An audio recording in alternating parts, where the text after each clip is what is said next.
সাগর ভাই, thank you আমাকে join করার জন্য। আমি নিয়মিত আপনার প্রোগ্রাম দেখি। সো আমি টেক্সাস থেকে বলছিলাম, ইউএস এর।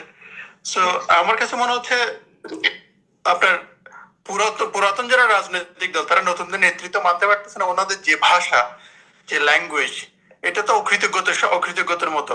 বিএনপি গত 16 বছর একটা বালু ট্রাক সরাইতে পারে নাই, আর এখন এরা এসে নির্বাচন করে। আপনার মনে আছে সাগর ভাই? সাগর ভাই, আপনি মানতে পারতেছেন, সমালোচনা সহ্য করতে পারে না। এদের সম্মান দিতে জানে না। সাগর ভাই দেখেন, এদের ব্যবহার দেখেন, এদের ব্যবহার দেখেন। কিন্তু আপনি আচ্ছা জনাব মিরাজউদ্দিন, কিন্তু আপনি যেটা বলছেন, আপনারা কেন মনে করছেন যে নির্বাচনটা খুব মানে এমন একটা জিনিস যে নির্বাচন চাওয়া আমি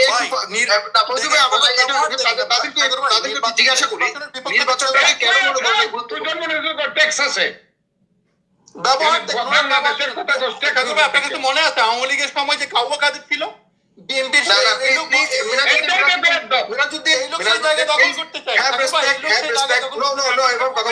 বেশিরভাগ লোক 90% সম্বোধন করে বয়স্ক সম্মান দিতে জানে।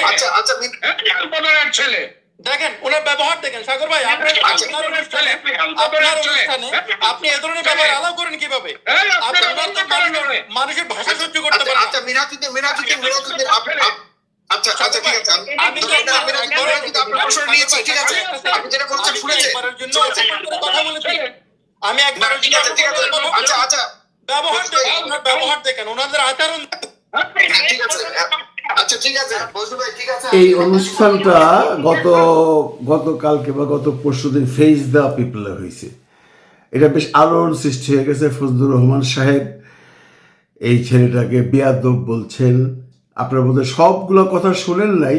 আলবদরের বাচ্চা, রাজাকারের বাচ্চা বলছেন। এটা নিয়ে ঢাকা শহরে এখন আলোচনা যে কেউ যদি কোনো মানুষ সম্পর্কে কোনো কটূক্তি করে, কটূক্তি ইন দ্যাট সেন্স, ছেলেটাও খুব একটা ভালো কথা বলে নাই। আমি ইন দ্যাট সেন্সে বলবো যে তার এইভাবে প্রশ্ন করানো উচিত হয় না একজন বয়স্ক মানুষকে যে বিএনপি একটা বালুর ট্রাক সরাইতে পারে নাই। কিন্তু বন্ধুরা, আমরা জানি বিএনপি কিন্তু এই 5ই আগস্টের যে আন্দোলন সেখানে জড়িত ছিল, এটা সবাই জানে। এবং তার এইভাবে জিজ্ঞেস করা উচিত হয় নাই। আবার ফজলুর রহমান সাহেবেরও এইভাবে বলা উচিত হয় নাই, তুই বিয়াদব, তুই রাজাকারের ছেলে, আলবদরের ছেলে। এই রাজাকারের ছেলে, আলবদরের ছেলেটা বইলা উনি আরও বেশি মানে এই ব্যাপারটাকে আরও ঘোলাটে করে ফেলছেন। এর পরবর্তীতে দেখেন, উনি এই যে রাজাকারের ছেলে, আলবদরের ছেলে বলার পরে এটা একটা বিরাট রিয়াকশন হয়েছে। সেই রিয়াকশনের ভিডিওটা যদি আপনাদের একটু দেখাই, তাহলে আপনারা বুঝবেন যে এরপরে এটা নিয়ে কতটুকু কি হয়েছে। যুক্তরাষ্ট্রের প্রবাসী এক শিক্ষার্থীকে রাজাকারের ছেলে, আলবদরের ছেলে বলায় দেশব্যাপী সমালোচনার ঝড় উঠেছে। অনলাইন অফলাইনে নেটিজেনরা এই বিষয়ে নিজেদের প্রতিবাদ জানাচ্ছে।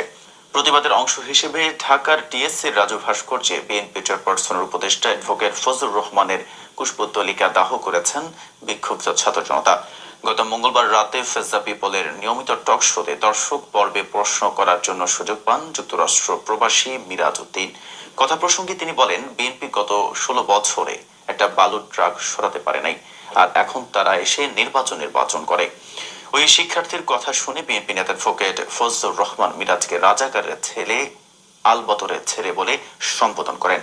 তার ওই বক্তব্যের ক্লিপটি তাৎক্ষণিক সামাজিক যোগাযোগ মাধ্যমে ছড়িয়ে পড়ে। এতে তাকে নিয়ে সমালোচনা শুরু হয়। পরে বুধবার বিকেলে রাজু ভাস্কর্যে ফজলুর রহমানের বিরুদ্ধে বিক্ষোভ সভা করেন বিক্ষুব্ধ ছাত্র জনতা। এক পর্যায়ে ফজলুর রহমানের পুষ্পতলিকা পোড়ান বিক্ষোভকারীরা। এ সময় অবিলম্বে ফজলুর রহমানকে গ্রেফতারের দাবি জানিয়েছেন তারা। পাশাপাশি আওয়ামী লীগের সাবেক নেতাকে দল থেকে বহিষ্কার করতে বিএনপির প্রতি আহ্বান জানান বিক্ষুব্ধরা। দেখেন কোথাকার পানি কোথায় গিয়ে দাঁড়াইছে। এখন এই ছাত্র জনতারা বলতেছে বিএনপির থেকে যেন তাকে বহিষ্কার করা হয়। আচ্ছা, এই ফজলুর রহমান সাহেবকে আপনারা হয়তো অনেকেই খুব ভালো করে চিনেন না। উনি কিন্তু বিরাট বড় নেতা। উনার বর্ণাঢ্য জীবন যদি আমি আপনাদের একটু বলি, মনোযোগ দিয়ে শুনেন। উনি 1971 সনের মুক্তিযোদ্ধা এবং উনি কিশোরগঞ্জের মুজিব বাহিনীর প্রধান ছিলেন। স্বাধীনতা যুদ্ধে তার একটা বিরাট ভূমিকা আছে। মনে প্রাণে উনি আওয়ামী লীগার বা মনে প্রাণে উনি দেশপ্রেমিক, আর তখন তো ওই সময় সবাই আওয়ামী লীগার ছিল, এটা বলে তো লাভ নাই। তারপরে 1976 সালের পরে সে এই বাংলাদেশ ছাত্রলীগের প্রেসিডেন্ট এবং জেনারেল সেক্রেটারি ছিল। বর্ণাঢ্য জীবন, অনেক অনেক বড় বড় নেতারা, এই যে কাদের সাহেব, জাহাঙ্গীর কবির নানক সাহেব, সব তার নিচের স্তরের স্টুডেন্ট ছিল বা নিচের স্তরের কর্মী ছিল। ওনার হাত দিয়ে অনেক বড় বড় নেতা যারা পরবর্তীতে নেতা হয়েছেন ওনার হাত দিয়ে তৈরি হয়েছেন। ওনাকে কিন্তু একদম ফালাই দিতে পারবেন না। উনি একদম আঙ্গুলের সিফাদা ফরিয়া ধরনের মানুষ না, কিশোরগঞ্জের মানুষ।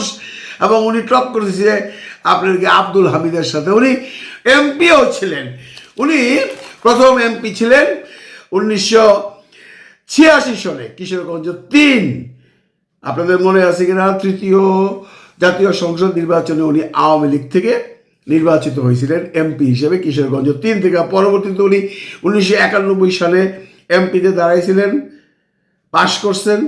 তারপরে 96 সালে দাঁড়াইছেন, পাশ করতে পারেন না। এরপর 2001 সনে উনি কাদের সিদ্দিকের সাহেবের যে দলটা ছিল, সেই যে গামছা পার্টি, সেই দলের সাধারণ সম্পাদক ছিল এবং ওই দল থেকেও টিকিট নিয়েছিল 2001 সনে, কিন্তু তিনি তখনও পাশ করতে পারেন না। এরপর উনি বিএনপিতে যোগ দেন এবং নবম জাতীয় সংসদ নির্বাচনে বিএনপির হয়ে টিকিট পান। 2018 সনে উনি পাশ করতে পারেননি। তার মানে এমপি ছিলেন উনি 2 বার, আর বাকি অনেকবারই এমপি ইলেকশন করছেন, উনি কোনোবারই পাশ করতে পারেন। এবং ওনার এই দল বদলের বেশ একটা সুনাম বা দুর্নাম আছে। প্রথমে ছাত্রলীগ, আওয়ামী লীগ, তারপরে আপনার কাদের সিদ্দিকী সাহেবের পার্টি, তারপরে বিএনপি। এখন তো উনি বিএনপিতে আছেন, আমাদের বিএনপির সভানেত্রী মানে বিএনপির যে প্রধান বেগম খালেদা জিয়ার অ্যাডভাইজার, উনি সেই পদেই আছেন। কিন্তু এই যে ঘটনাটা উনি ঘটাইল, এটার পরে যে রিয়াকশনটা হলো, এই রিয়াকশনটার দায়িত্ব কে নিবে? ফজলুর রহমান সাহেব নিজে নিবে না এটা বিএনপির কাঁধে দিবে? দেখেন ভাই, বিএনপি এমনিতে বিভিন্ন রকম ঝামেলায় আছে জানেন। বিভিন্ন জায়গায় এই নৈরাজ্যবাদ, সন্ত্রাসী, মারামারি, কাটাকাটি করছে বিএনপির ছেলেপেলেরা। যদিও বিএনপির উচ্চ মহল থেকে প্রচণ্ড রকম চেষ্টা করা হচ্ছে যে এগুলাকে দমন করার জন্য, কিন্তু পারতেছে না। বিএনপি পারতেছে না বা চেষ্টা করতেছে। এই সময় যদি এরকম নতুন বিতর্ক এই না ফজলুর রহমান সাহেব সমাজে দিয়ে দেয় যে কেউ কোনো প্রশ্ন জিজ্ঞেস করলে, সেটা যে ধরনের প্রশ্ন হোক, খারাপ ভালো, তাকে আপনি রাজাকার আলবদর বলবেন, এটা তো ভাই মাইনা নেওয়া যায় না। বাংলাদেশে এখন একটা সংস্কৃতি হয়ে গেছে, 2টা সংস্কৃতিতে বাংলাদেশ চলছে। একটা হলো আপনার সাথে যদি শত্রুতা থাকে কারণ, ওরে আওয়ামী লীগের বানায় দেন, তার বাড়িতে যে অ্যাটাক করেন, তারা মারেন, ধরেন, কিচ্ছু হবে না।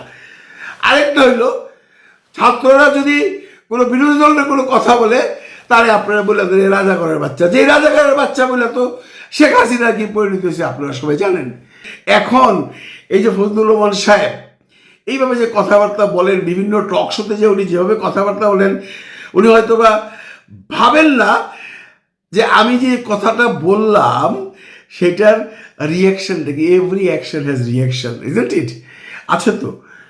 উনি এখন এটাকে সামলাইতে হবে বা এটাকে বিএনপিকে সামলাইতে হবে।